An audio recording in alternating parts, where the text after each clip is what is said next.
One of the most impressive things about this event, one of the most impressive things for me is that on day 2, if you look around this room, look how many people are here for day 2. This is impressive. And so more than anything else, what this tells me is that you're serious about this, that there's enough movement in Pittsburgh that we want to do something. So thank you for showing up. Again, I'm Jamil Bey with the Urban Kind Institute, and as it has already been referenced today, last year, about 50 or so of us went to Los Angeles to the Policy Link Summit. And it was a result of the energy that was created from the P4 when Angela Blackwell Glover did her piece there. It inspired us to go take a look at what was happening at that summit. More than 2,000 people attended that summit. It was a tremendous experience for most of us. And when we returned, we were inspired to do something. We needed implementation. We needed a way forward. We needed to think about how. And as every one of you has thought at some point, we don't need another darn report. Okay, we don't need another report talking about what the problem is. But what we did need was an action agenda. We need a path forward. So we didn't want to call it a report to throw in the pile of here's another report. So this is an action agenda for Pittsburgh. And so what we did, we kept in contact with the people who went to Policy Link. We had a couple of follow-up meetings with that entire group. We then instituted a series of video conversations where we hosted them from our offices and we broadcast them across YouTube. We invited we had 6 people per panel, and we went through a list of topics that Policy Link suggested were important if Pittsburgh was going to be an all-in city. And so these were topics like accessible jobs that provide family sustainable wages. That's come up today, it's come up yesterday. We agreed that that's something that's important. So we had a conversation around that.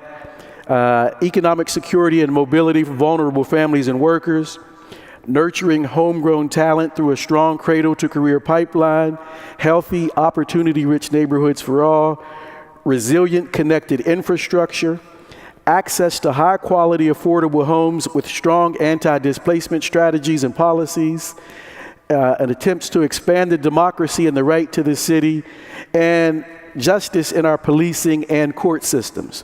And so we had those 8 conversations. They're still available on YouTube to take a look at the conversations, and we took notes from the Twitter feed and the YouTube comments. We summarized those. We then had individual interviews with a lot of the people.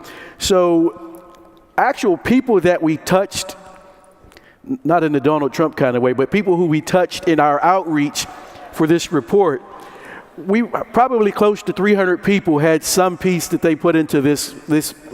And so what we came out with a list of over 28 recommendations for getting at these strategies. And even in the recommendations, there were some themes that emerged. One of those themes is that this is a long-term battle. This is not something that we're going to do. There's no switch that we're going to flick and say, okay, we have equity in Pittsburgh. And I don't typically like reading to folks, but there's this one paragraph that really stood out that I want to make sure I capture what was said here. That there is a deep sense among participants that this is an uphill battle with long odds and limited resources. Pittsburgh's African American and much smaller Latino and recent refugee populations have insufficient vested political, social, cultural, or economic capital to affect an equity agenda.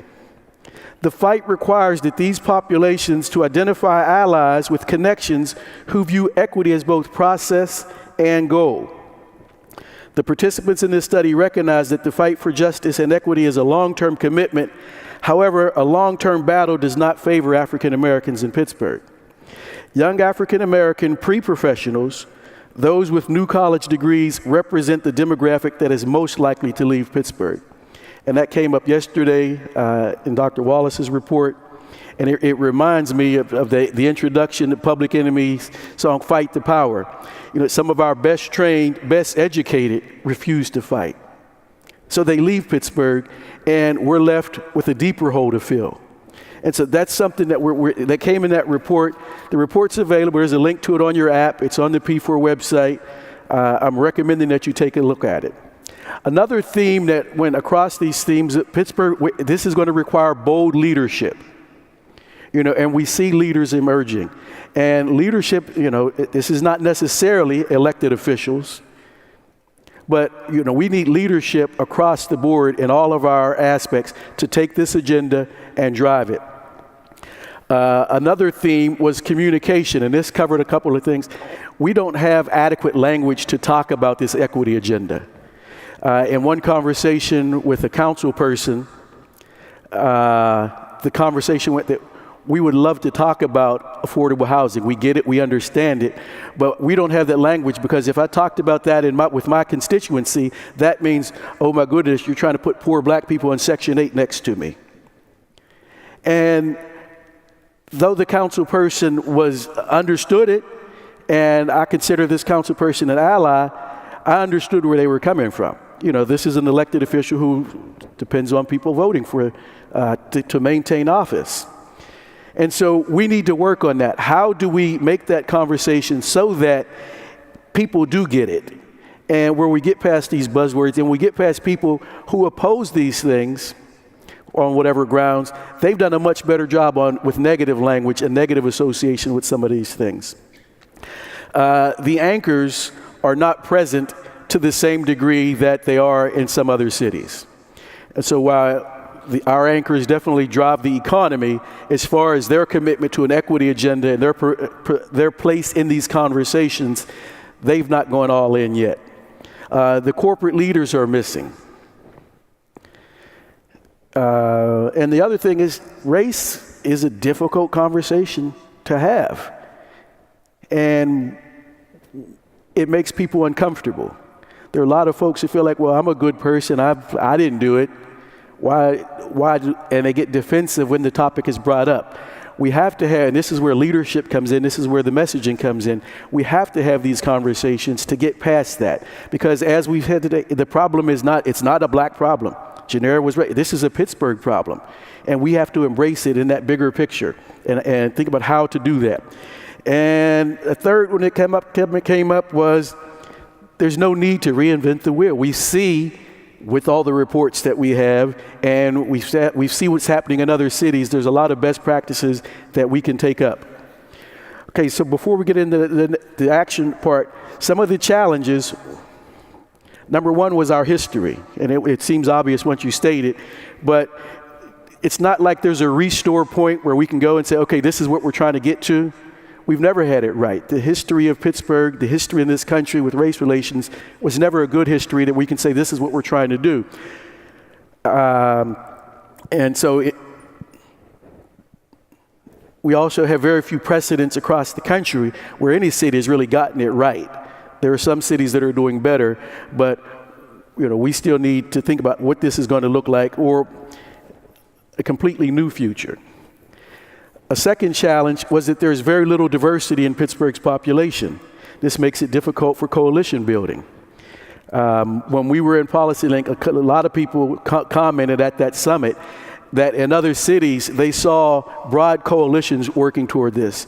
And so there were people who were fighting for green infrastructure and people who were fighting for recycling programs on the same side as Native populations fighting to be included. That they understood that that coalition is what can drive an agenda, and we need to think about what that looks like in Pittsburgh. Our neighborhoods are isolated, and we talked about this earlier today. The fragmentation, we don't have this history of cooperating across neighborhood boundaries, and we need to rethink whether that is an adequate way of dividing and approaching our problems. Okay, so now it's time to get to work. So yesterday I challenged you to do 3 things. Take it personally. It's up to you to be the leader. It's up to you to drive this agenda. Call foul. And someone asked me later with in my Pittsburgh accent, they couldn't determine what that word was. Call a foul, F-O-U-L. I wanted to say BS, but Rob told me not to swear in public. And so when you see it, call it out. We have to take responsibility. Make it. It's not cool to continue to do these things that keep getting us the same result. We know that. And the last one is to commit to a transformational agenda. Get rid of the thinking that led us to, well, that's the way we always did it. That's why we're in this problem. We have to do things differently.